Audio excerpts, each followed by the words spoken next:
What's up, nerds? Back with another lore and theory video for Honkai's Star Rail. This time, it's about Robin. I found something very interesting that kind of contradicts a currently popular theory about Robin that I myself was very invested in as well. So let's go ahead and explore the different hidden clues and story we have for Robin so far. Let's start off with one of the really juicy clues. At the very end of the patch 2.0 main story, Sunday is found lost in thought, and Robin ends up walking up right behind him. But it's not really Robin. It's actually Sparkle using one of her abilities to disguise her true identity. But Sunday, being a know-it-all in his own words, is not fooled by this for a moment and immediately calls Sparkle out, and even says that Robin suffered from a spiritual death. To many players, this would solidify an existing theory that Sparkle may have already done this at least one other time. At the very beginning of the patch 2.0 main story, Robin's voice sounds very strange. It almost sounds robotic. So much so that a person that is intuitive, like Welt, could immediately call this out even though he's never met Robin in person. But there's an inconsistency between these two scenes. When we first meet Robin, her voice sounds robotic. There's something off about it. There's something wrong about it.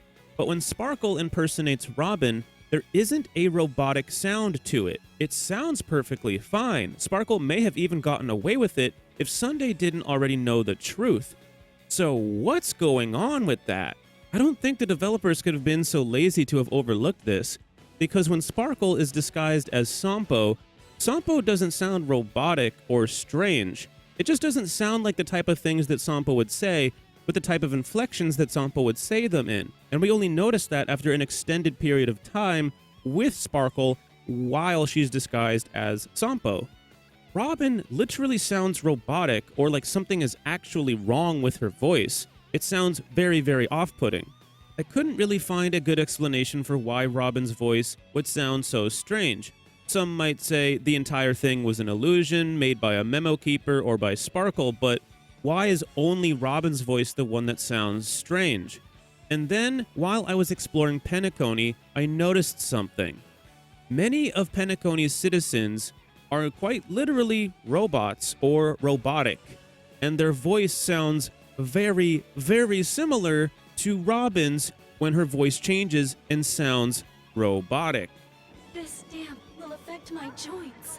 I know that doesn't sound like the greatest explanation, and we would need more evidence to make that a more concrete theory, but with a lot of Penacony's inventions being mechanical and robotic, and with characters like Misha around who is a well-seasoned craftsman, it's the only plausible idea that we really have right now for Robin sounding robotic. We even have evidence of sentient, humanoid, robotic beings walking around Penacony, acting as citizens of Penacony. Or let's just be real here, she could just, I don't know, have like a sore throat or something, you know what I mean? I could just be talking out my ass right now. But I know it sounds like a ridiculous idea for now, so I'll only say one more thing before we move on to the other things about Robin. Sunday is a very ambitious person, and the family is very clearly hiding things from the public. And Robin's spiritual death would very much be something they would not want the public to know about if they want the public to feel safe on Penacony. So hiding Robin's spiritual death in this manner seems very plausible, especially when you find out at the end of the Penacony main story that Sunday does not want to, at least for now, side with Sparkle. So how else would Robin have sounded so strange other than some other person disguising themselves as Robin? And this leads me to the next interesting piece of information about Robin, and that's when we are shown her body by Aventurine. I don't believe this is the moment of her spiritual death. I know many are probably aware of that, but the timeline doesn't really make any sense, right? Aventurine is waiting for us to be able to show us this. It is in the dreamscape, so this may have not been the exact moment that this would have happened. And Sunday, for example, seems to already know about this spiritual death literally after we're shown her body. How could he have known so quickly? In my mind, Robin's death happened possibly before we ever even got to Penacony, and this has been a thing for a little while now. Because how else would Robin have had a stand-in impersonating her the moment we got to Penacony? But you probably didn't need me to show you that. Dead bodies wait for no one. So Robin's body turning to bubbles and dispersing away would have happened immediately after this incident would have taken place. So it seems like we were just shown a scene of something that happened in the past and not something that happened in the present. Let's point out one more piece of information about Robin's body before we move on to other clues and information. Robin's body has a gash across the chest, similar to what happened to Firefly, but there are some major differences. I have another video going over Firefly's situation. If you want to check that out, check the pinned comment and description below for more detail about Firefly. With Firefly, though, there's no actual wound. Her body doesn't disperse in the same way either. Robin's body bubbles up and disperses away in the way that it really should, according to the lore of the meme beast that attacked her.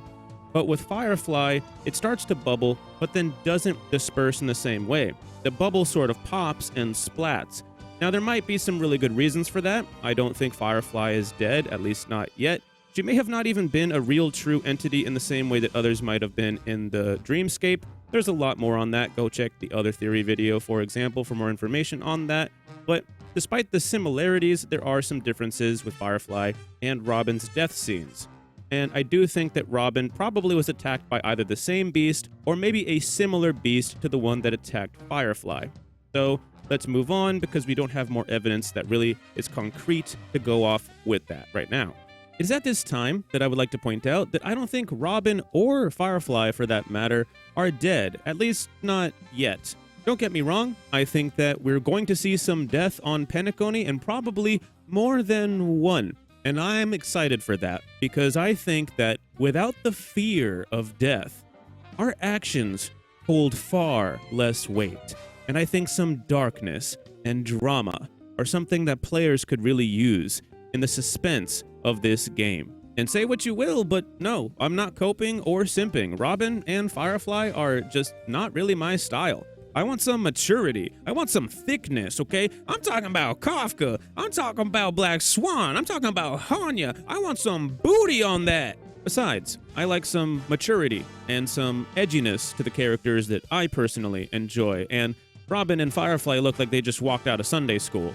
But now I'm just getting sidetracked, so let me try to get back on the rails here. I think that we have evidence that Robin and Firefly are still alive in this game, and I think they're going to end up being playable characters. Hoyoverse wants to make some money on these playable characters if they do become playable, and they're not probably going to make that much money if the characters are already dead in the game when they end up releasing. Plus, I want to point out that I think we have evidence for what Robin's path will be. Right after the Trailblazer enters the dreamscape for the first time, you guys know the scene I'm talking about, where we go splat on the ground like Yamcha? Well, Robin and Sunday are there, and Robin uses a special ability on the Trailblazer that ends up helping the Trailblazer become more accustomed to life on Penacony. I found this very, very interesting, and it reminded me of when Black Swan used a similar ability that sort of like alters our memory or something like that, and kind of calms the Trailblazer down. And Black Swan did mention that there is apparently another Memokeeper that came to Penacony. But I don't think it's Robin, because Robin's ability was described by Sunday to help harmonize the Trailblazer with the harmony, and that is what in the end helps people become more accustomed to the dreamscape. So I don't think that Robin is going to be a character that is sort of from the Garden of Recollection. I think Robin's going to be a harmony character, which, by the way, completely unrelated but also very interesting, means that Black Swan was referring to a completely different Memokeeper that we have yet to find out about. But some of you might be thinking, well, is she referring to March 7th? Could this be a foreshadowing for March 7th's future? Well, I don't think that's the case, because the reason why Black Swan mentioned this is because Sparkle told Black Swan that somebody was following her and specifically said that that person was likely a Memokeeper. And that's when Black Swan spilled the beans and said that another Memokeeper also came to Penacony. And if March 7th was following Sparkle around, you would have thought that, that would have been more obvious, because March 7th doesn't even know that she could even potentially be from the Garden of Recollection. So I think we have another very interesting character lurking amongst the shadows that could be pulling the strings that we don't yet know about. But I need to point out something really important about this cutscene. Robin sounds very weird in this cutscene as well. So either this is the real Robin and her voice just sounds kind of funny in these earlier cutscenes, or whoever is disguised as Robin has very interesting abilities that can still allow the Trailblazers to help get harmonized with the harmony.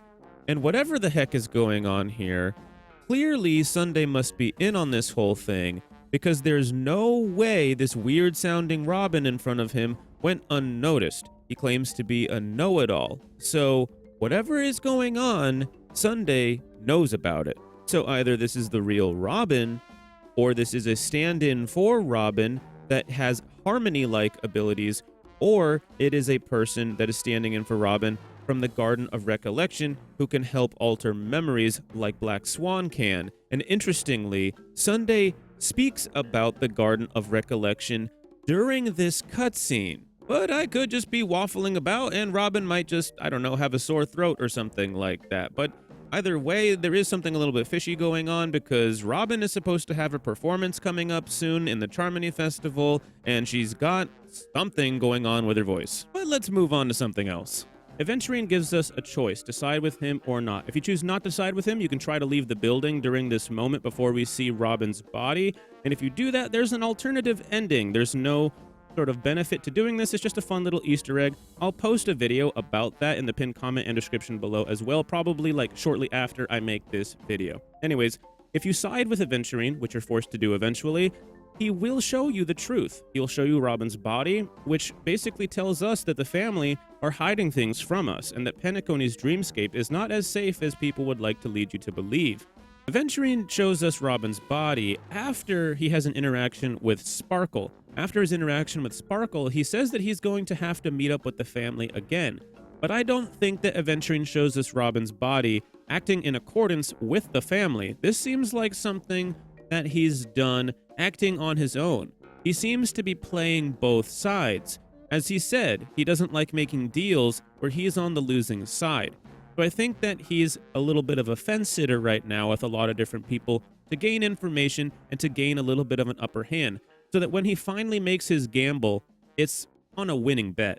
We know that Robin is an idol, and she's well loved by people all across the universe. They even play her songs on approach to the Charmony Festival, which leads us to the Charmony Festival. She's supposed to have a performance during the Charmony Festival, so likely we'll end up resolving this situation with Robin before that ends up coming. So expect to learn more about Robin in patch 2.1 or maybe patch 2.2, because I don't think they'll wait too long before really spicing things up and giving us the Charmony Festival, because it's pretty obvious that something crazy is going to happen during the Charmony Festival, and a lot of the patch 2.0 block will probably be fixing the aftermath of the Charmony Festival. So I expect to see it probably in 2.1 or maybe in likely 2.2. So we'll probably be learning more about her in the future. If there's anything that you take from this video, let it be this: